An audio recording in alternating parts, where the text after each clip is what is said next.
موضوع الدرس في أحوال المنافقين ومآلهم سورة الحشر تفسير ابن كثير. الحمد لله رب العالمين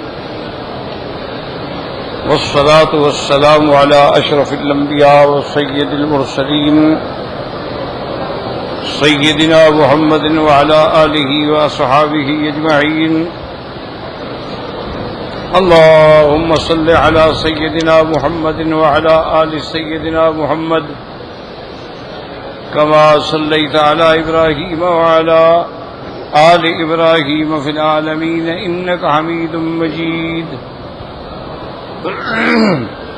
أعوذ بالله من الشيطان الرجيم. بسم الله الرحمن الرحيم. ألم تر إلى الذين نافقوا يقولون لإخوانهم الذين كفروا من أهل الكتاب لئن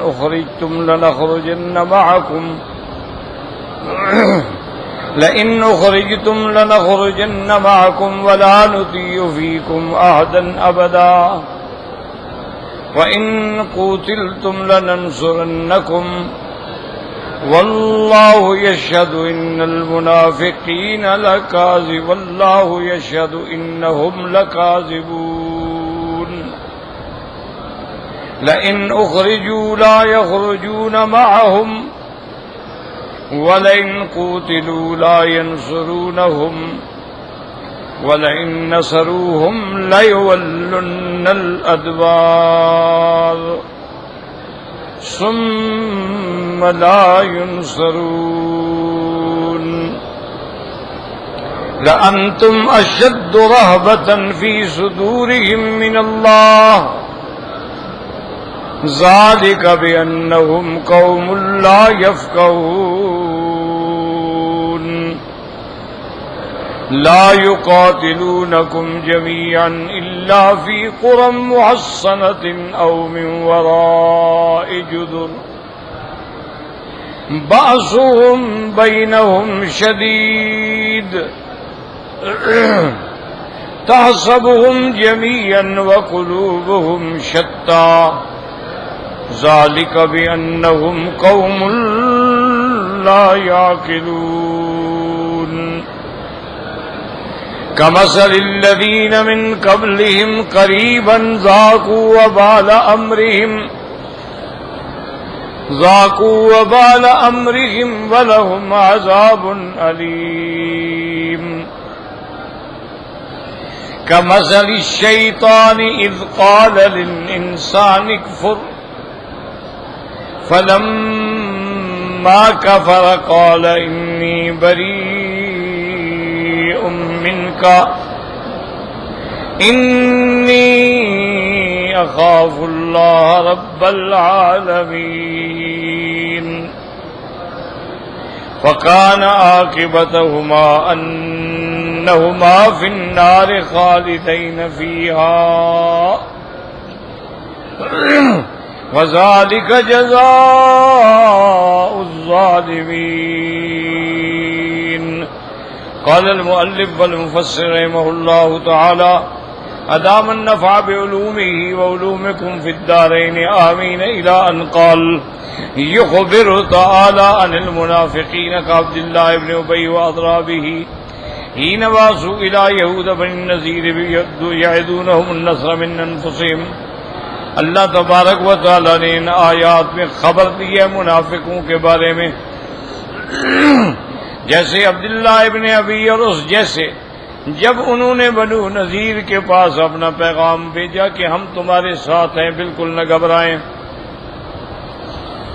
تو اللہ نے قرآن میں بیان فرمایا أَلَمْ تَرَ إِلَى الَّذِينَ نَافَقُوا يَقُولُونَ لِإِخْوَانِهِمُ الَّذِينَ كَفَرُوا من أهل الكتاب لئن أخرجتم لنخرجن معكم ولا نطيع فيكم أحدا أبدا وإن قوتلتم لننصرنكم قال تعالى والله يشهد إنهم لكاذبون أي لكاذبون فيما وعدوهم به إما لأنهم قالوا لهم قولا ومن نيتهم ألا يفوا لهم به وَإِمَّا لِأَنَّهُمْ لَا يَقَعُ مِنْهُمُ الَّذِينَ قَالُوهُ وَلِهَذَا قَالَ تَعَالَى وَلَئِنْ قُوتِلُوا لَا يَنْصُرُونَهُمْ۔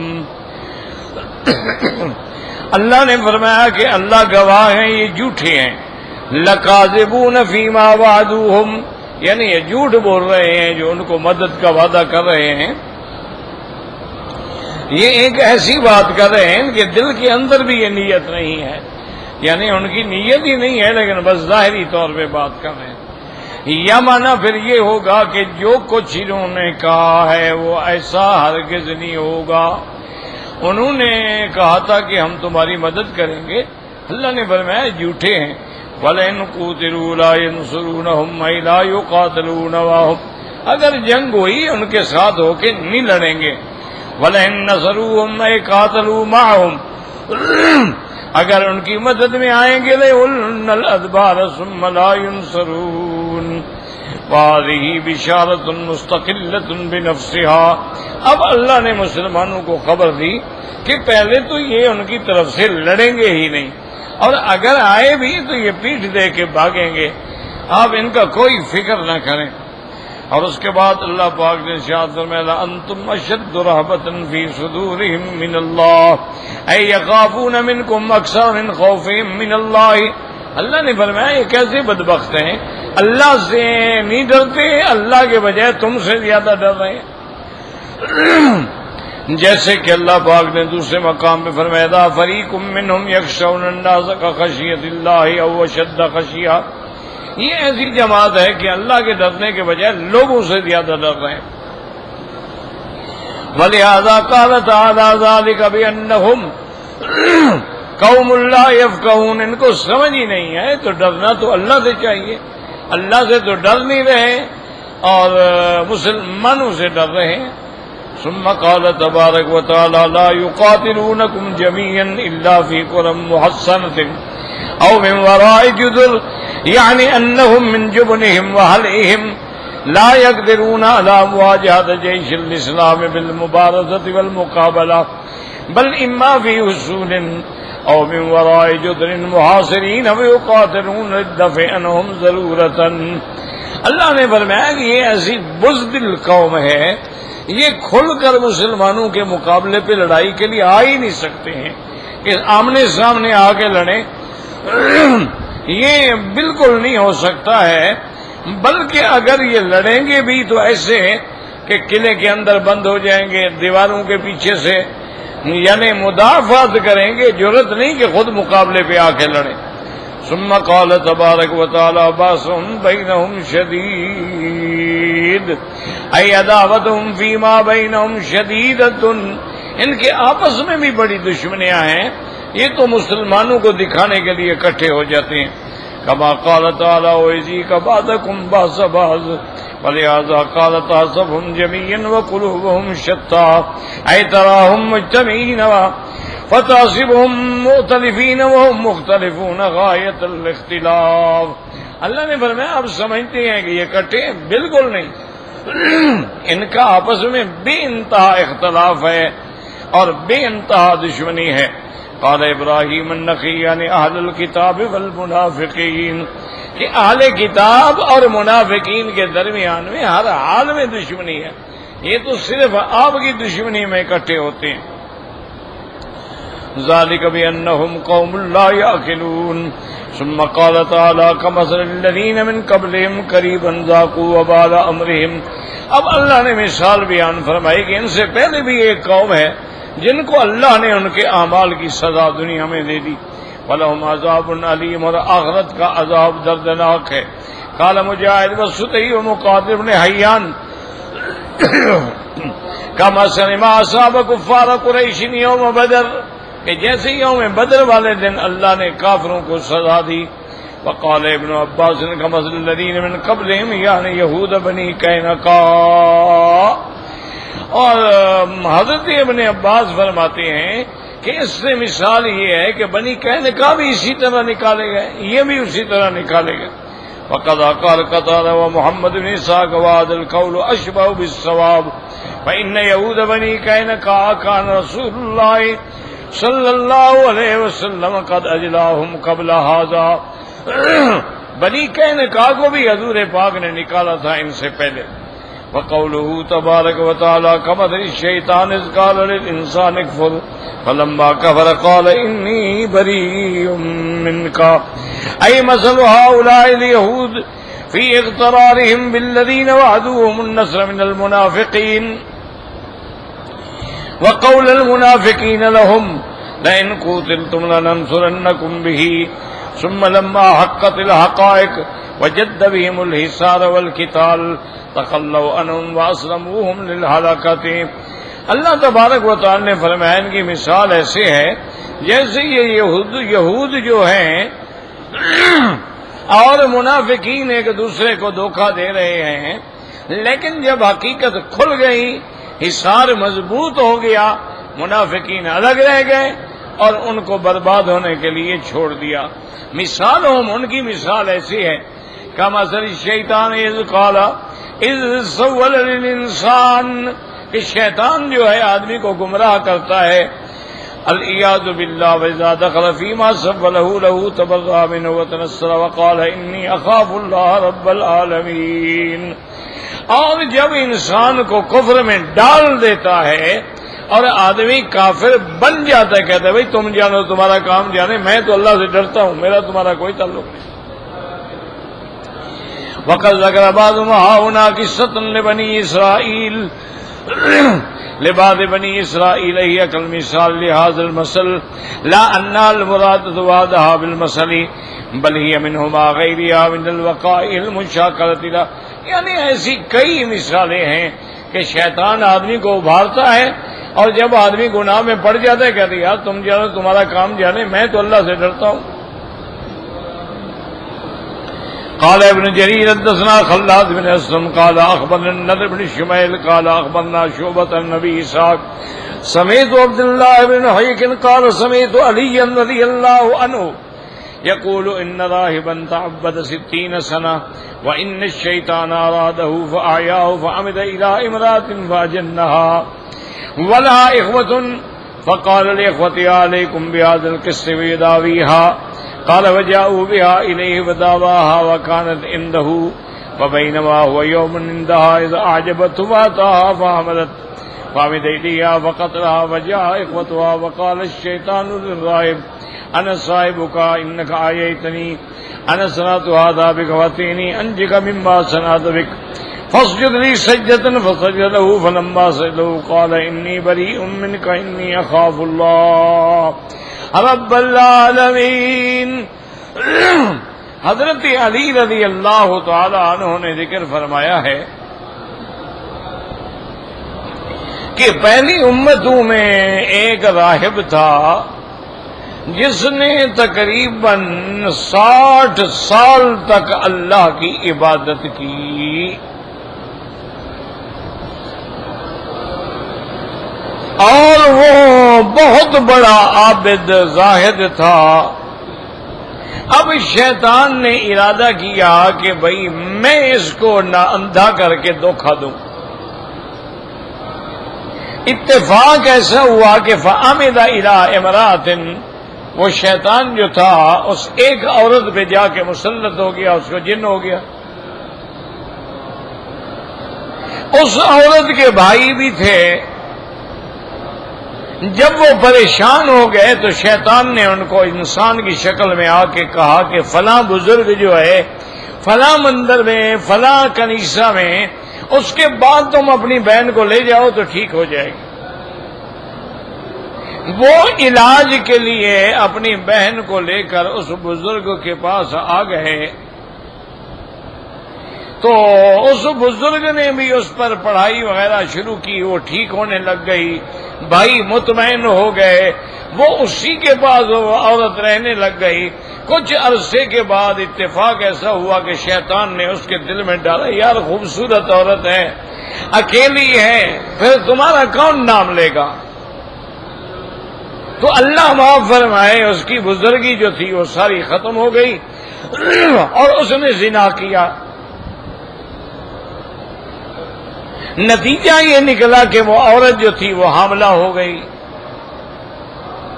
جب عورت حاملہ ہو گئی تو اب شیطان نے آ کے ان کے بھائیوں سے کہا کہ یہ جس بزرگ کے پاس تم چھوڑ کے آئے ہو نا، اسی نے تمہاری بہن سے زنا کیا ہے اور تمہاری بہن حاملہ۔ اب وہ سارے اکٹھے ہوئے کہ بھئی ہم اس کو مار ڈالیں اور اس کی عبادت خانے کو توڑ ڈالیں، تو شیطان پھر آ گیا، کہنے لگا دیکھو بزرگ صاحب، یہ جو کچھ کیا ہے نا میں نے کیا ہے، میں نے اس لڑکی کو پکڑا، پھر تیرے پاس لایا، پھر تجھے ابھارا،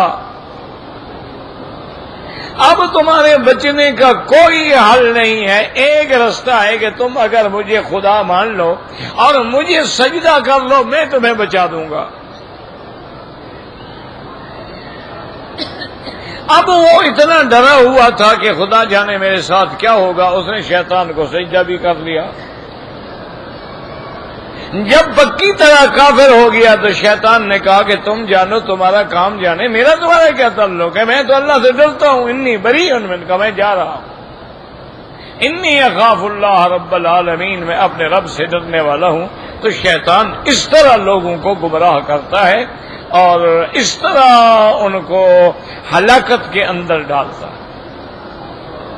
اسی لیے صحیح احادیث مبارک میں بھی ہے اور اللہ کے قرآن میں بھی ہے کہ جب ابو جہل اپنی فوج لے کر ابو سفیان کی مدد کے لیے نکلا مکے سے، تو 1000 نوجوان جو ہے مسلح ہتھیاروں کے ساتھ ان کے ساتھ تھا۔ اللہ کی شان ہے، ابو سفیان کا قافلہ نکل گیا۔ ابو سفیان نے بھی پیغام بھیجا ابو جہل کو کہ بھئی خوف تھا کہ ہمارا قافلہ نہ لوٹا جائے، اب ہم قافلہ بچا کے نکل گئے ہیں تو اب لڑائی کی کیا ضرورت ہے، واپس آ جاؤ۔ لیکن ابو جہل پہ چونکہ تکبر تھا، غرور تھا، پھر طاقت تھی، اس نے کہا کہ نہیں، ہم تو ہر حال میں لڑیں گے۔ تو شیطان جو ہے وہ ایک قبیلے کے سردار کی شکل میں، انسانی شکل میں ایک بڑے قبیلے کا سردار بن کے اور گھوڑے پہ سوار ہو کے وہ بھی آیا اور ابو جہل سے ملا کہ میں فلاں قبیلے کا سردار ہوں، یہ موقع ہے مسلمانوں پہ ضرب لگانے کا۔ مسلمانوں کی 313 کی تعداد ہے، نہ ان کے پاس ہتھیار ہیں، نہ گھوڑے ہیں، نہ اونٹ ہیں، نہ ان کے پاس اتنا کھانے پینے کا سامان ہے۔ یہ تو موقع ہے کہ ایک دفعہ ضرب لگا اور مسلمانوں کی طاقت کو ہمیشہ کے لیے ختم کر دو، اور میرا اتنا بڑا قبیلہ ہے، میں بھی تمہارے ساتھ ہوں۔ ابو جہل اور خوش ہو گیا کہ ایک اور قبیلہ بھی ہمیں مل گیا۔ بہرحال یہ جناب جب میدان بدر میں پہنچے، بڑا لمبا واقعہ ہے۔ اب جب دیکھا، جب مقام بدر کے قریب آ گئے اور آمنے سامنے ہو گئے، تو اب وہ ابو جہل کے جو ساتھ تھا نا بڑا سردار بن کے، وہ پیچھے ہٹنے لگا۔ ابو جہل نے کہا یار کدھر جا رہے ہو؟ اس نے کہا چھوڑو۔ میں کہا کیا مطلب؟ انہوں نے کہا انی ارا ما لا ترون، جو میں دیکھ رہا ہوں وہ تمہیں نظر نہیں آئے گا۔ انی اخاف اللہ، میں اللہ سے ڈرتا ہوں، میں نہیں لڑتا ان کے ساتھ۔ تو شیطان پیچھے ہٹ کے بھاگ گیا، ابو جہل کو پکا کر گیا اور خود جو تھا بھاگ گیا۔ تو یہ شیطان کا قاعدہ ہے کہ ہمیشہ ہر بندے کو رشوت میں، زنا میں، قتل میں، ڈاکے میں، چوری میں الجھاتا ہے، اور جب آدمی پھنس جاتا ہے پھر کہتا ہے انی بریء منک، میرا تمہارا کیا ہے بھائی، میرا تو کوئی تعلق نہیں۔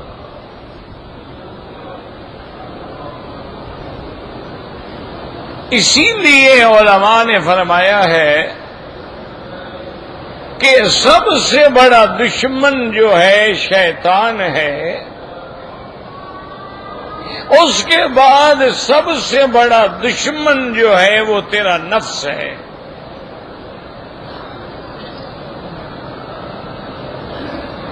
نفس جو ہے اس کے بارے میں اللہ کے قرآن میں ہے وَمَا أُبَرِّئُ نَفْسِي إِنَّ النَّفْسَ لَأَمَّارَةٌ بِالسُّوءِ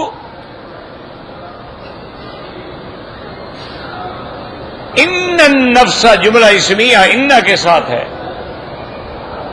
لَأَمَّارَةٌ مانا نفس جو ہے انسان کو بہت زیادہ گناہ میں کہنے کا عمل کرنے والا ہے۔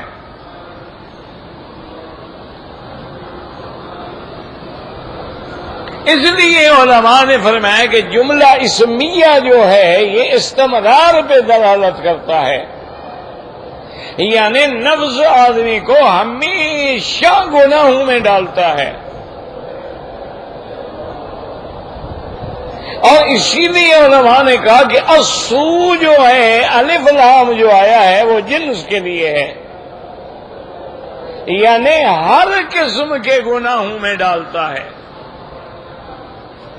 اب جب یہ قرآن کی آیت اتری تھی اس زمانے میں تو یہ فلمیں وغیرہ نہیں تھی نا، مانا اس زمانے میں جو گناہ تھے یا بعد میں آئیں گے یا قیامت تک آئیں گے، آدمی کا نفس اسی میں اس کو الجھاتا ہے۔ الا ما رحم ربی ان ربی لغفور الرحیم، ہاں وہ لوگ جن پہ اللہ کا رحم ہو گیا، اللہ کی رحمت سے وہ اپنے نفس کے دھوکے سے بچ سکتے ہیں۔ اسی طرح حضرت حسن بصری رحمت اللہ علیہ نے لکھا ہے کہ ایک بندے نے کسی اللہ والے سے، اللہ کے ولی سے پوچھا کہ اگر دشمن کے تیروں کی بارش ہو رہی ہو اور آدمی اپنی جان کو بچانا چاہے تو کیا کرے؟ انہوں نے کہا وہ تیر والے کے ساتھ جا کے کھڑا ہو جائے۔ انہوں نے کہا کیا مطلب؟ انہوں نے کہا تیر تو ادھر جا رہے ہیں، یا اس کے ساتھ کھڑا ہوگا اس کو تھوڑا تیر لگے گا۔ تو معنی یہ تھا کہ جب تمہیں شیطان ابھارتا ہے گناہوں پر، اگر تم اللہ کے پاس آ گئے تو بچ گئے،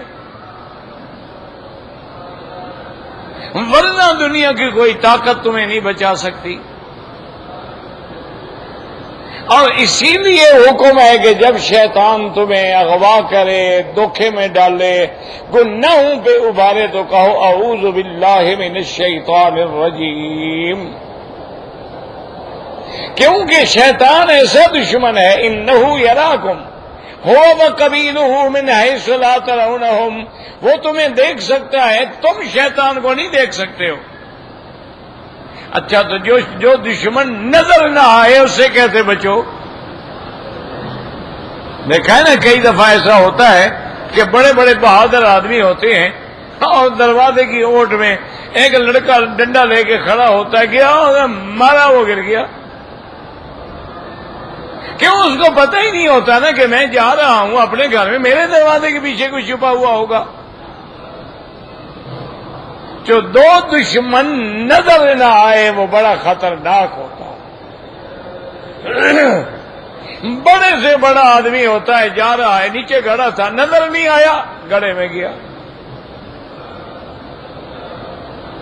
تو اب ایسا دشمن جو نظر نہ آئے اس سے پناہ پکڑنی ہے تو کیا کریں؟ اللہ نے فرمایا میرے بندے وہ تجھے نظر نہیں آتا تو میری پناہ میں آ جا، میں تو کسی کو بھی نظر نہیں آتا نا، تو میری پناہ میں آ جا، میرے بغیر کوئی حل نہیں ہے۔ تو اس لیے انسان جو ہے وہ پڑھتا ہے اعوذ باللہ من الشیطان الرجیم، جب وہ اللہ کی پناہ میں آ جاتا ہے تو پھر بچ جاتا۔ تو اس لیے ہمیشہ یاد رکھیں جتنے اولیاء اللہ گزرے ہیں وہ فرماتے ہیں بوڑھے بھی ہو جاؤ،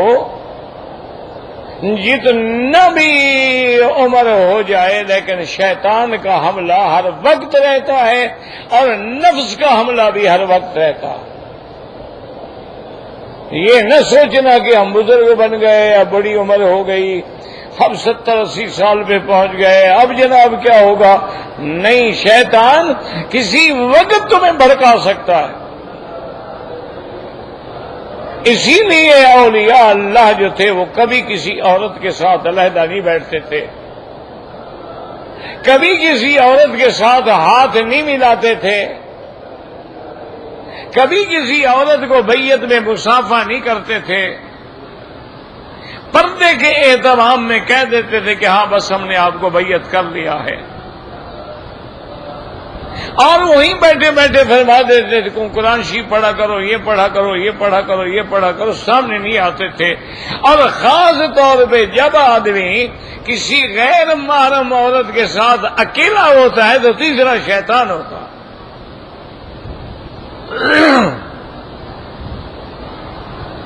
اور عربوں کا محاورہ ہے لکل حجرت اجرت، اور اسی طرح ان کا محاورہ ہوتا ہے لکل لقیت، ہر گری پڑی چیز کا بھی کوئی نہ کوئی اٹھانے والا ہوتا ہے۔ یہ نہ سمجھ لینا کہ وہ بوڑھی عورت ہے، میں بوڑھا عورت ہوں، وہ بوڑھی بوڑھے سے بھی شیطان جو ہے ایسا حملہ کرتا ہے، ایسا ان کو ابھارتا ہے کہ اس کا دماغ بھی کام نہیں کرتا، اور جب آدمی گناہ میں آ جاتا ہے کہتے ہیں انی بریء منک۔ اسی طرح قرآن پاک میں آتا ہے کہ قیامت والے دن جب شیطان بھی جہنم میں ہوگا، کافر بھی، مشرک بھی اور گناہگار بھی جہنم میں پڑے ہوں گے، تو سارے کہیں گے یار اس کو پکڑو، اسی نے تو برباد کیا ہے نا، چلو کم از کم آج اس کا تو رگڑا نکالو نا۔ جیسے قیدی جیل میں اکٹھے ہو جاتے ہیں نا، کسی قیدی کا رگڑا نکالنا ہو، سارے اکٹھے ہو جاتے ہیں، یار اس کا تو رگڑا نکالو، یہ بڑا کرتا تھا، دنیا میں ہم پکڑتا تھا، آج پھنس گیا ہے نا۔ تو جب شیطان کو پکڑنا چاہے گا تو ٹھہرو پہلے میری بات سن لو،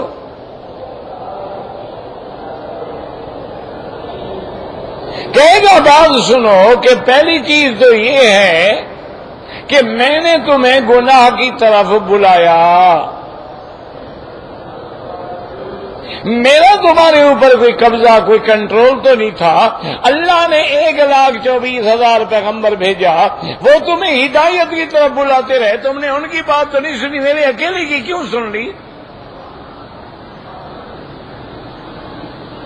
فلا تلومونی ولوموا انفسکم ما انا بمصرخکم وما انتم بمصرخی۔ اب مجھے ملامت نہ کرو، اپنے نفس کو ملامت کرو، جس نے مزے کیے ہیں آج تم کہتے ہو کہ میں نے تمہیں خراب کیا ہے، میں نے بھی تو تمہیں گناہ کا ایک چھوٹا سا جھلکی دکھائی، تم پلٹ کے آ گئے۔ اللہ کے پیغمبر ہمیشہ دعوت فرماتے رہے، تم نے غور ہی نہیں کیا، وہ قرآن سناتے رہے، تم نے خیال ہی نہیں کیا، وہ تمہیں حلال حرام سمجھاتے رہے، تم نے خیال ہی نہیں کیا، میرے کہنے میں تم کیوں آ گئے؟ تو اس لیے مجھے ملامت مت کرو، جو کچھ کیا ہے تمہارے اپنے نفس نے کیا ہے۔ تو شیطان یہاں بھی بری ہو جاتا ہے، اور پھر قیامت جہنم میں بھی کہے گا میرا کیا ہے بھائی، تم نے خود گناہ کیا ہے۔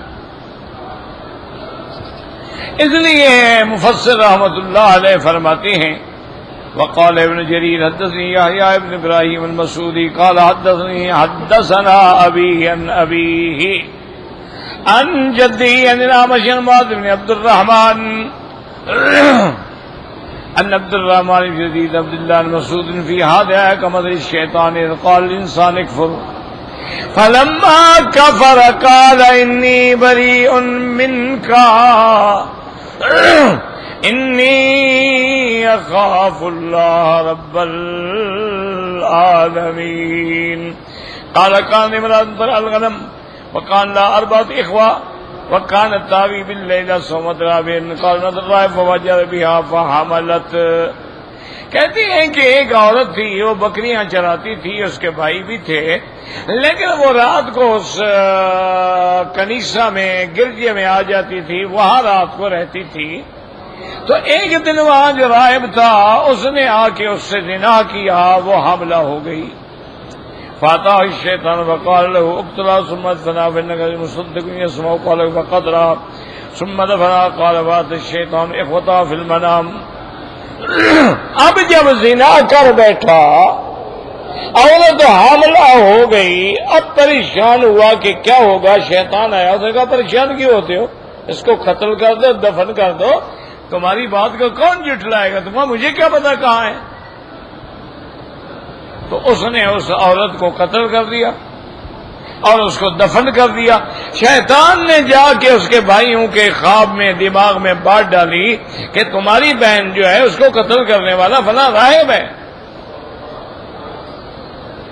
فقال لهم ان الراہب صاحب الصومعۃ فجر باختکم، اسی نے زنا کیا ہے۔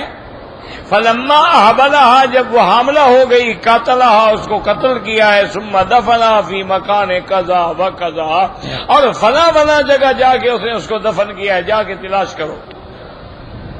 فلما اصبحوا قال رجل والله لقد رأيت البارحة رؤيا ما ادري اقص عليكم ام اترك، قالوا لا بل قص علينا، قال فقص وقال اخر وانا والله لقد رأيت ذلك۔ ایک آدمی نے صبح بھائیوں میں سے کہا بھی رات میں نے خواب دیکھا ہے ایسا، دوسرے نے کہا یار میں نے بھی یہی خواب دیکھا ہے۔ فقال اغروانا واللہ ذالک قال فقالوا واللہ ما هذا الا شیء، انہوں نے کہا پھر یہ بات ہے کہ بات ضرور سچی ہے۔ فاستعدوا، اس کے بعد وہ تیار ہوئے۔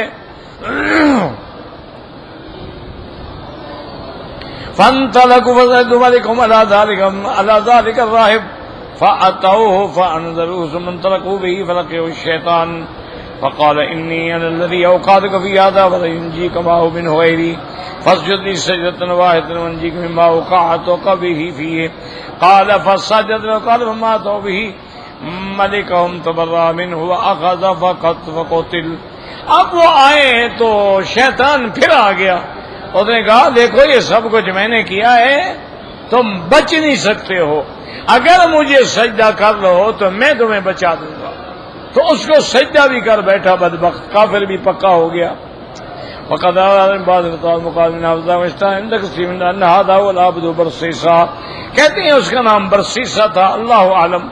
وحاضر قصة مقال قصة جريج العبد جريج اتهمت امرأة بغى بنفسها فادعت أن حملها من ورثة امرأة إلى ولي الأمر فأمر به فانزل من صومعته وخربت صومعته يقول ما لكم قالوا يا عدو الله فعلت بهذه المرأة كذا وكذا، وقال جريج اصبروا ثم أخذ ابنها وهو صغير جدا ثم قال يا غلام أبو قال أبي الرأي وكانت قد أمكنته من نفسها فعملت منه فلما رأى ابن إسرائيل ذلك ألزموه كلهم تعظيما بريئا وكان نعيد الصمد من ذهب قال لا بل أعيدوها من طين كما كانت۔ علماء فرماتی ہیں کہ جو جریج کا قصہ ہے وہ الگ ہے۔ حضرت جریج جو تھے وہ بھی ایک بہت بڑے عابد تھے۔ ایک عورت نے نعوذ باللہ زنا کیا، الزام جریج پہ لگا دیا۔ اب جناب لوگ اکٹھے ہو کے آ گئے، انہوں نے اس بیچارے کو اس کے عبادت خانے سے اتارا، اس کو مارا اور عبادت خانے کو بھی توڑ کے مٹی میں ملا دیا، اور وہ پوچھے مانا کو مارو، کیوں مار رہے ہو بتاؤ تو صحیح۔ آخر جب ان کا غصہ ٹھنڈا ہوا تو انہوں نے کہا کہ تم نے اس لڑکی سے زنا کیا ہے، حمل ہوا، یہ بچہ پیدا ہوا ہے، اب تم کہتے ہو میں نے کیا کیا ہے۔ وہ آگے آئے، انہوں نے کہا یا غلام ہو بچے بتاؤ، سیدھی بات بتاؤ، تمہاری ماں سے کس نے زنا کیا ہے؟ اس نے کہا فلاں چرواہے نے زنا کیا ہے، میں اس کا بیٹا ہوں۔ اب جناب سارے شرمندہ ہوئے، سب نے معافی مانگی حضرت جریج سے اور کہا کہ اگر اجازت دو تو ہم تمہارا گرجا جو ہے سونے کا بنا دیتے ہیں۔ انہوں نے کہا نہیں، سونے کا رہنے دو، بس مٹی کا ہی بنا دو۔ تو انہوں نے دوبارہ اس کو مٹی کا بنا کے دے دیا. تو اس طرح شیطان کے حملے ہوتے ہیں. فَقَانَ عَاقِبَتُهُمَا أَنَّهُمَا فِي النَّارِ خَالِدِينَ فِيهَا وَقَانَ عَاقِبَتُهُمْ بِالْكُفْرِ وَالْفَاحِشَةِ وَسِيرًا إِلَى نَارِ جَهَنَّمَ خَالِدِينَ فِيهَا وَذَلِكَ جَزَاءُ الظَّالِمِينَ أَيْ جَزَاءُ كُلِّ ظَالِمٍ. اللہ نے فرمایا کہ نتیجہ یہ ہے کہ شیطان بھی اور جو اس کی پیروی کرنے والے ہیں قیامت میں جہنم میں ہوں گے، اور یہی ہر ظلم کرنے والے کا ٹھکانہ ہے. اللہم اجرنا من النار، اللہم اجرنا من النار، اللہم اجرنا من النار.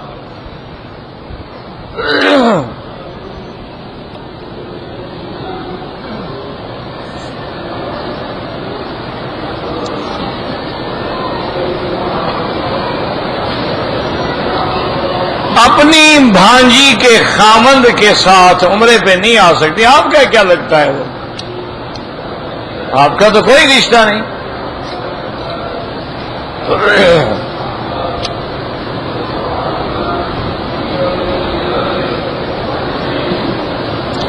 کہتے جی کہ امام شافعی رحمت اللہ علیہ کے نزدیک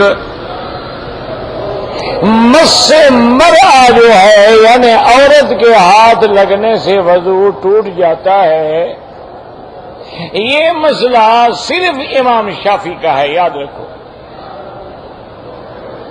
ان کے نزدیک مس المرأة ناقض للوضوء ہے، عورت کو ہاتھ بغیر کپڑے کے لگ جائے تو وضو ٹوٹ جاتا ہے.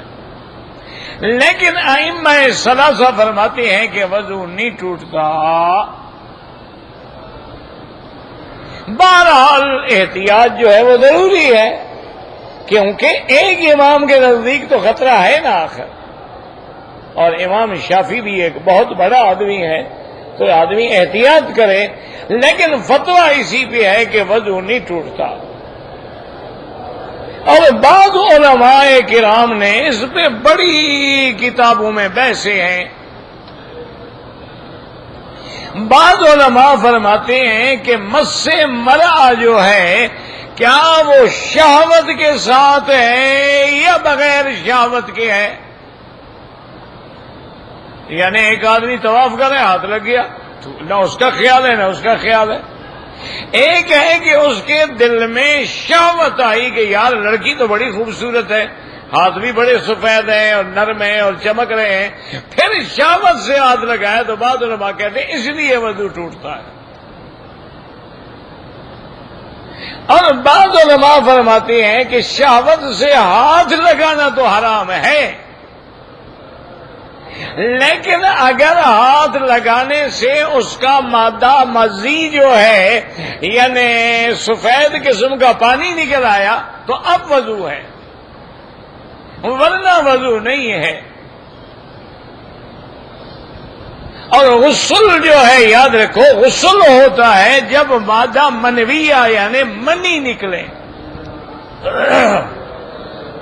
اور منی نکلنے کا معنی یہ ہے کہ عضو سے وہ ٹپک کے نکلتی ہے، اور اس کے نکلنے کے بعد عضو مر جاتا ہے، یہ منی ہے. اگر پیشاب سے پہلے سفید قطرے آ گئے، پیشاب کے بعد سفید قطرے آ گئے، کسی عورت پہ نظر پڑی سفید قطرے آ گئے، اس سے غسل نہیں ہوتا، صرف وضو کرنا ہوگا. اور اگر آدمی کو اپنے نفس پہ قابو ہے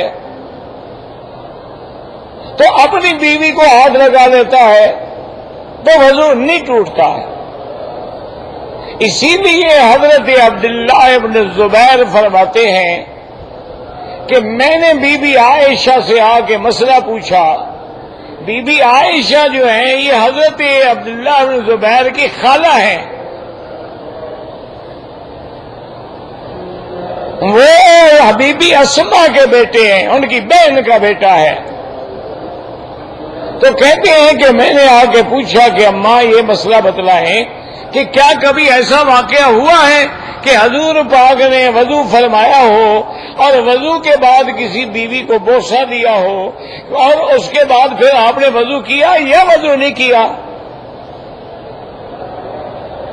تو بی بی عائشہ نے فرمایا کان یقبل بعض نسائہ، حضور پاک اپنی بعض بیویوں کو وضو کے بعد بوسہ دیتے تھے لیکن وضو نہیں کرتے تھے. تو حضرت فرماتی ہے عبداللہ میں ہنس پڑا, میں نے کہا ما انت ما ہی الا انتی, وہ عورت تم ہوگی. تو بی بی ہنسنے لگ گئی. تو مسئلہ معلوم ہو گیا کہ حضور نے بوسہ دیا لیکن وضو نہیں کیا ہے.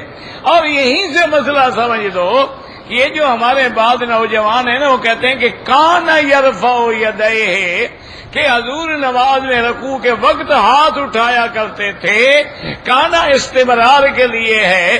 تو یہاں جو بی بی فرما رہی ہے کانا یقبل بعض نسائہ, تو یہاں بھی استمرار کے لیے ہے, یعنی حضور جب بھی وضو کرتے تھے بوسہ دیتے تھے. کچھ سمجھا بھی تو کریں نا خدا کے لیے, صرف حدیث پڑھ لینا تو کافی نہیں ہوتا نا. اب یہاں بھی تو لفظ کان ہے, کان یباشرنی وانا حائض, وہاں بھی کانا ہے. تو کیا وہ ہمیشہ آپ ایسے کرتے تھے؟ اور دوسرا مسئلہ یہ سمجھ لیں, ایک ہوتا ہے حکم قول رسول اور ایک ہوتا ہے فعل رسول. ایک تو ہے کہ حضور نے حکم دیا کہ یہ کرو, وہ تو حکم ہے, اس میں تو کوئی تعویل ہی نہیں, گنجائش ہی نہیں. آپ نے حکم دیا اذا کبر فکبروا, جب امام تکبیر کہے تو تم بھی اللہ اکبر کہو, یہ حکم ہو گیا.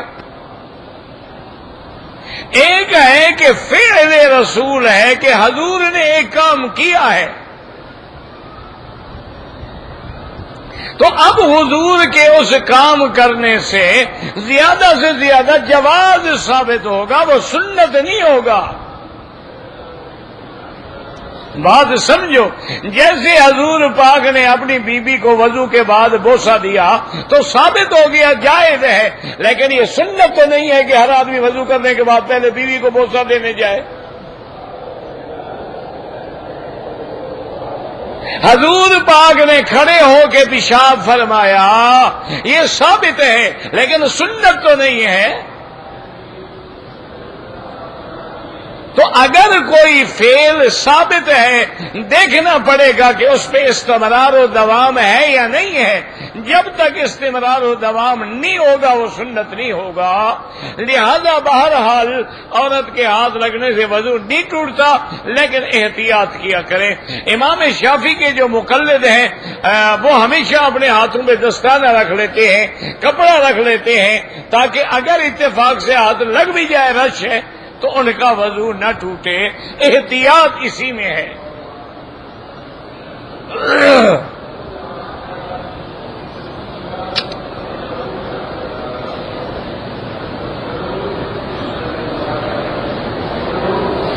ایک آدمی نے رات کا اندھیرا تھا, بیوی اور اس کی ساس جو ہے وہ ایک جگہ تھی لیٹی ہوئی, تو خاوند نے بجائے بیوی سے ساس سے زنا کر لیا. ہمیشہ کے لیے بیٹی حرام ہو گئی, بیوی حرام ہو گئی. ویسے اللہ بچائے, کسی پہ اعتراض نہیں کرنا چاہیے, لیکن وہ اتنا اندھا تھا کہ اس کو بیوی اور بوڑھی ساس میں فرق بھی نہیں ہوا, اور ساس بھی اتنی بے حیا تھی کہ خاموش رہی.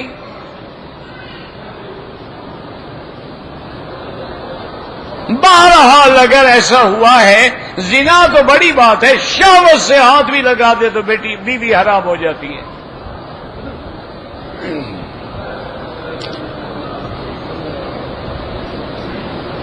کہتے جی کہ بعض علماء نے مشت زنی کرنے کو جائز لکھا ہے, تو ٹھیک ہے, ان علماء کے کہنے پہ کیا کرو. تمام دنیا کے علماء نے حرام لکھا ہے. وہ جو تم نے پڑھا ہے پہلے تو وہ ایسی کتاب ہے وفا الوفا جو حجت ہی نہیں ہے. دوسری بات یہ ہے کہ اس میں ایک آدمی کا قول ہے, کوئی امام کا فتویٰ نہیں ہے اس پر. اور تیسری بات یہ ہے کہ انہوں نے وجہ لکھی ہے کہ مجاہدین اسلام گھروں سے نکل جاتے تھے، 16 سال تک بیچارے واپس نہیں آتے تھے، تو کبھی گناہوں کا حملہ شدید ہو جائے تو احون البلیتین پہ عمل کر لیتے تھے کہ چلو یار زنا سے بچنے کے لیے ہم ایسا کر لیں۔ لیکن ائمہ ثلاثہ اور جمہور کے نزدیک ہر حال میں حرام ہے، اور حضور کی حدیث مبارک میں ہے کہ جو آدمی اپنے ہاتھ سے اپنا مادہ منویہ نکالتے ہیں اللہ ان کو سزا دیں گے، قیامت والے دن ہاتھ حاملہ ہوں گے تاکہ تمام حشر والوں کو پتہ چلے کہ یہ گناہ کرتا تھا۔ اس لیے توبہ کریں، استغفار کریں اور بچنے کی کوشش کریں۔ ویسے بھی یہ تباہی ہے، حیثیت کے لیے بھی تباہی ہے، قوت مردمی کے لیے بھی تباہی ہے۔ اللہ تبارک و تعالی ہر مسلمان کو بچائے۔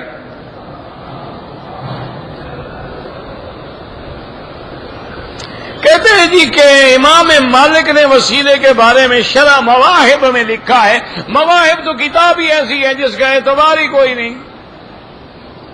مواہب الدنیا جو ہے ان طبقات حدیث میں کتاب ہے جو قابل حجت ہی نہیں ہوتی۔ تمہیں یہی کتابیں ملتی ہیں مسئلے ثابت کرنے کے لیے؟ یہ تو عقیدے کا مسئلہ ہے، یا قرآن لے آؤ یا سیاستہ کی حدیث لے آؤ۔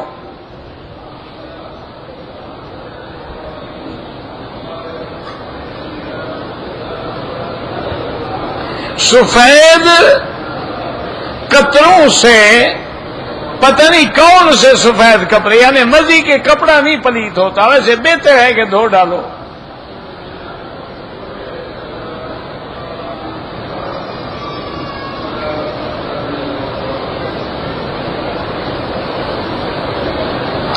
بہرحال جب آپ عمرے پہ آتے ہیں، اگر 15 دن ایک جگہ نہیں ٹھہرنا تو نماز قصر پڑھیں گے۔ عمرے کے بعد تھوڑے تھوڑے بال کاٹنے سے دم پڑ جاتی ہے، افضل یہ ہے کہ اس طرح پھروائیں، ورنہ 1/4 حصہ سارے سر کے بال کاٹیں۔ اگر کسی آدمی کی ریح خارج نہیں ہوتی لیکن محسوس ہوتی ہے، وضو نہیں ٹوٹے گا۔ حضرت نے فرمایا کہ جب تک کہ تمہیں بدبو نہ آئے۔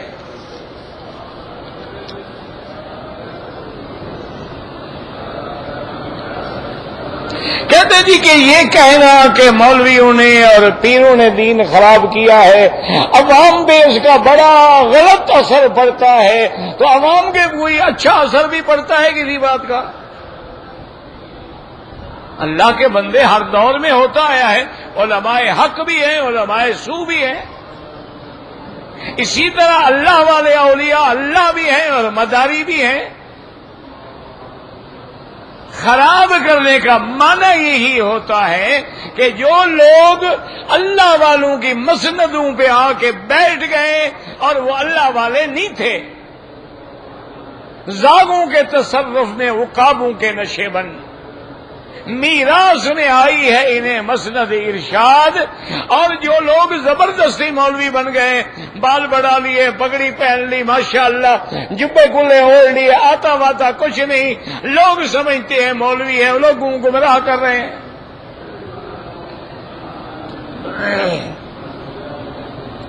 کتنے بڑے بڑے لوگ جو ہیں وہ غلطیوں میں مبتلا ہوتے ہیں۔ اب آپ دیکھیں کہ کتنا درود تاج جو ہے کتنا مشہور ہے۔ اچھا، اس کا نام اوپر کیا لکھا ہوتا ہے؟ صاحب التاج۔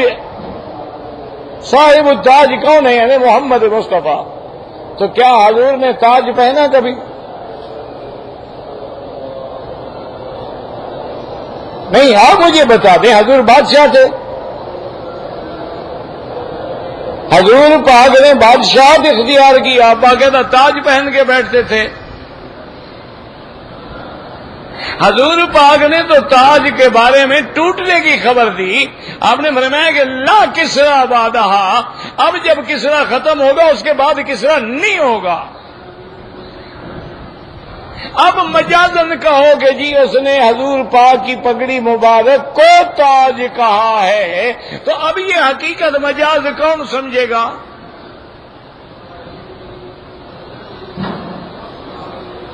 اچھا آگے جا کے لکھتا ہے یا ایھا المشتاقون بنور جمالہ، اللہ عالم اس بیچارے کو پتہ نہیں عربی بھی نہیں آتی تھی،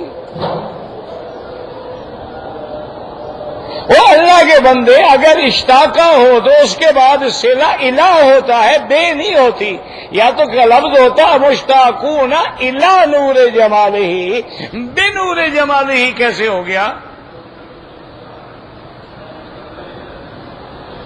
اب کتنے لوگ ہیں جو پڑھتے ہیں دافع البلاء والوباء والقحط والعلم، یہ تو اللہ کی شان ہے، اگر اللہ کے سوا کسی اور بندے کو آدمی دافع البلاء والوباء والقحط والعلم کا عقیدہ رکھے وہ تو مشرک ہو گیا۔ ان یمسسک اللہ بضر فلا کاشف لہ الا ہو، اگر کوئی مصیبت آئے تو اللہ کے سوا اس کو کوئی ٹال نہیں سکتا ہے۔ اللہ کے نبی نے فرمایا لا املک لنفسی نفعا ولا ضرا، میں تو اپنی جان کے نفع نقصان کا بھی مالک نہیں ہوں، تو آپ دافع البلاء کیسے ہو گئے؟ اب اتنا بڑا آدمی پوری دنیا میں گا گا کے پڑھا جاتا ہے، کتنے لوگ گمراہ ہوئے؟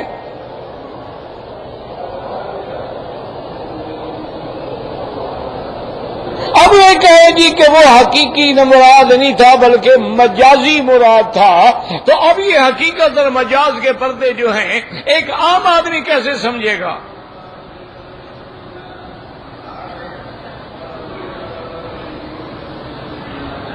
اچھا آگے ایک جملہ لکھتا ہے المطلوب مقصود ہو والمقصود موجود ہو، کیا معنی ہے اس کا؟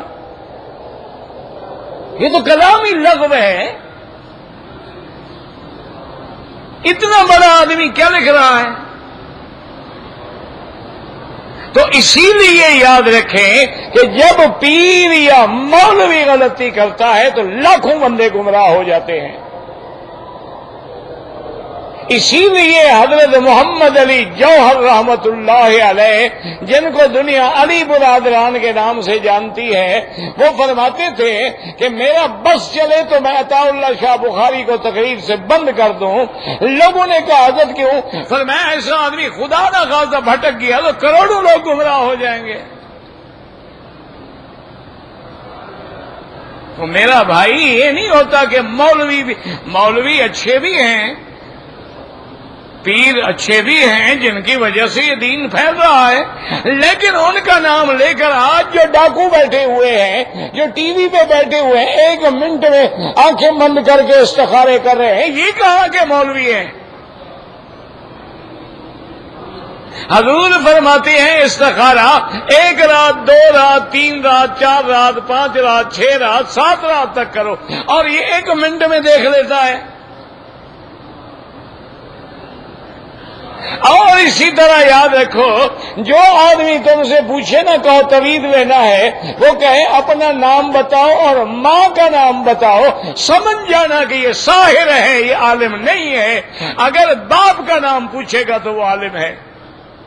مام کا نام ہمیشہ وہ پوچھتے ہیں جو منجم ہیں، جو جادوگر ہیں، جو اصحاب فلکیات ہیں، جو علم العادات سے باز کرتے ہیں۔ ایسے نہیں ہے کہ بس کہہ دینا۔ اللہ کے بندے دعا کرو۔ میرا تو اب بھی ایمان ہے کہ اگر علماء اور صلحاء، مولوی اور پیر پٹڑی پہ آ جائے تو ڈبے سارے خود بخود پٹڑی پہ آ جائیں گے۔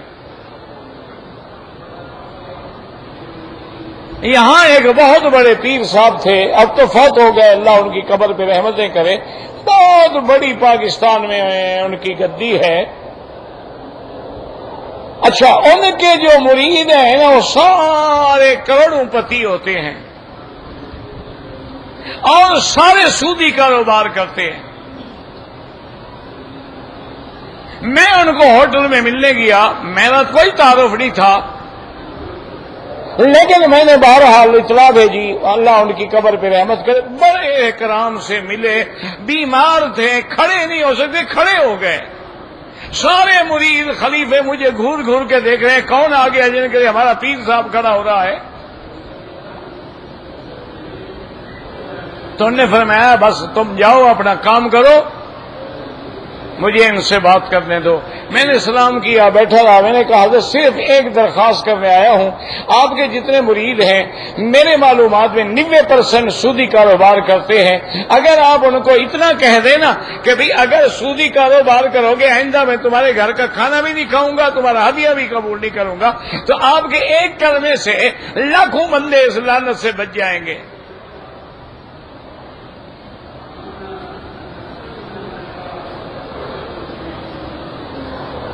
انہوں نے کہا حضرت آپ کہتے تو ٹھیک ہے لیکن کیا کریں، کیا مجبوری ہے؟ میں نے کہا جناب، میں نے کہا مجھے مجبوری تو بتائیں، آپ کو کیا کمی ہے، خدا نے کیا نہیں دیا آپ کو؟ اگر یہ مرید بھاگ جائیں گے دفعہ ہوں. اب جناب دیکھیں تمہارے مولویوں نے ایک راستہ نکالا ہے، پھر کہتے ہو مولویوں کی میں مخالفت کرتا ہوں. مولوی میری برادری ہے نا، اپنی برادری کی مخالفت کرتا ہوں نا. انہوں نے کہا سود کھانا حرام ہے، دینا حرام نہیں. آؤ جناب، یہ مسئلہ مولوی نے نکالا کیسے نکالا؟ انہوں نے کہا قرآن کہتا ہے لا تاکلوا الربا، سود نہ کھاؤ. تو کھانا حرام ہے، دینا تو حرام ہی نہیں ہے.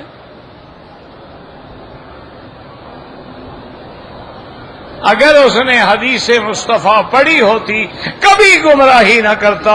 حضور نے فرمایا کھانے والے پہ بھی لعنت ہے، کھلانے والے پہ بھی لعنت ہے، دینے والے پہ بھی لعنت ہے، دلانے والے پہ بھی لعنت ہے، لکھنے والے پہ بھی لعنت ہے، لکھانے والے پہ بھی لعنت ہے، گواہی دینے والے پہ بھی لعنت ہے. اگر یہ حدیث پڑھی ہوتی ایمان سے کہیں لوگوں کو گمراہ کرتا ہوں. انا للہ و انا الیہ راجعون. بس دعا کرو اللہ ہمارے حال پہ رحم فرمائے، اللہ تمام دنیا میں جتنے علماء ہیں سب کی حفاظت فرمائے اور سب سے دین کا کام لے، اور جو علماء کو بدنام کر رہے ہیں اللہ ان کے فتنوں سے محفوظ رکھے.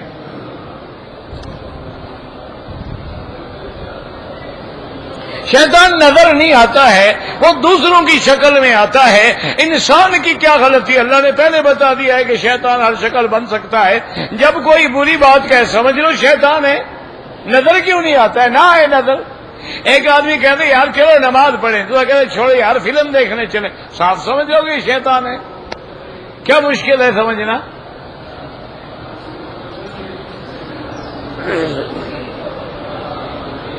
حجر اسود کو حضور پاک نے اپنے ہاتھوں سے رکھا تھا. یہ ساری زندگی رفع یدین والا مسئلہ جو ہے نا، مجھے ایک حدیث میں دکھا دیں، حدیث صحیح ہو. حدیثیں ہیں اس میں اس بات ہے دوام اور بقا پہ، ایک حدیث بھی صحیح نہیں ہے. اگر ہے اہلاً و سہلاً، ہمارے آنکھوں پہ جھگڑے کی کیا ضرورت ہے؟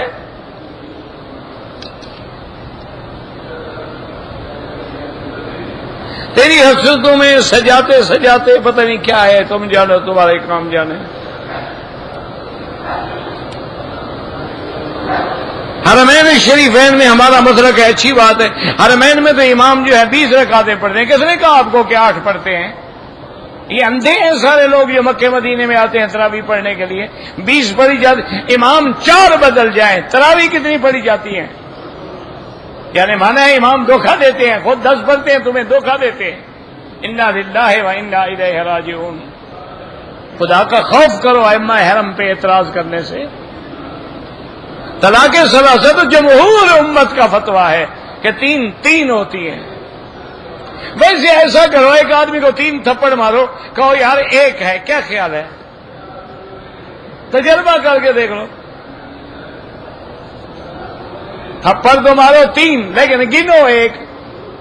یہ تو وہی ہو گیا نا، تسلیس والا مسئلہ ہو گیا. بہرحال جمہور کے نزدیک 3 ہے.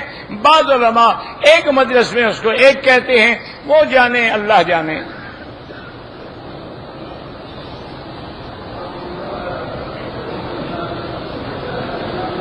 دعا سیدھی اللہ سے مانگیں. اگر عورت کو حمل ہوئے 6 مہینے ہو گئے یا 7 مہینے ہو گئے یا 8 مہینے ہو گئے، میاں بیوی مل سکتے ہیں، بالکل مل سکتے ہیں، شرعاً منع نہیں ہے. باقی ڈاکٹر سے آپ خود پوچھ لیں. اگر کوئی آدمی کمپنی میں ملازم ہے اور وہ تراویح پڑھنے کی اجازت نہیں دیتے، بعد میں پڑھ لیا کرے، اکیلے پڑھ لے. جتنا پڑھ سکتا ہے امام کے ساتھ پڑھ لے، باقی جا کے الگ پڑھ لے.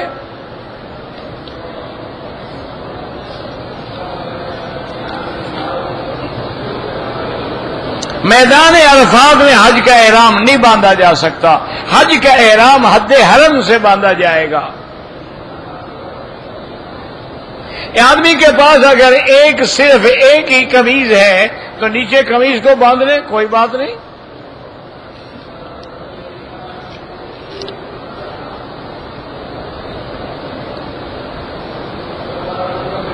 میرے والد نے حج کیا، 1 دن کنکری ماری، 2 دن کی کنکری نہیں ماری، اس کی 1 بکری دم ادا کریں.